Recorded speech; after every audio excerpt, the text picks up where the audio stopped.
അതിനുശേഷം എനിക്ക് ഈ കീമോയുടെ സമയങ്ങളിലും എല്ലാം എനിക്കതൊരു വലിയ ഒരു മോട്ടിവേഷനായി. എൻ്റെ ഈശോയും മാതാവും എൻ്റെ കൂടെ ഉണ്ടെങ്കിൽ ഈ അസുഖത്തിന് എന്നെ ഒന്നും ചെയ്യാൻ സാധിക്കില്ല എന്ന് എനിക്ക് ഉറപ്പായി. മാതാവ് അങ്ങനെ എനിക്കൊരു വലിയ അനുഗ്രഹം അത് ആ എക്സാം റിസൾട്ട് വഴി തന്നു.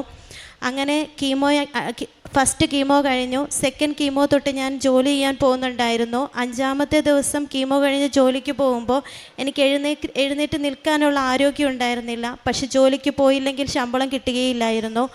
അങ്ങനെ 5-ാമത്തെ ദിവസം രാവിലെ എണീറ്റ് ഞാൻ ഈശോയുടെ മാതാവിൻ്റെ മുന്നിൽ നിന്ന് ഞാൻ പ്രാർത്ഥിക്കുമായിരുന്നു. ഈശോയെ, എനിക്ക് എൻ്റെ ശരീരത്തിന് തീരെ ശക്തിയില്ല, എൻ്റെ മനസ്സിലും ഒന്നും, എന്താണ് എൻ്റെ മനസ്സിൽ നടക്കുന്നതെന്നും എനിക്കറിയില്ല. പക്ഷേ എൻ്റെ കൂടെ വരണം, എൻ്റെ കൂടെ വന്ന് നിങ്ങളായിട്ട് എൻ്റെ ജോലി ചെയ്യണം എന്ന് ഞാൻ പറഞ്ഞിട്ടായിരുന്നു പോകുന്നത്.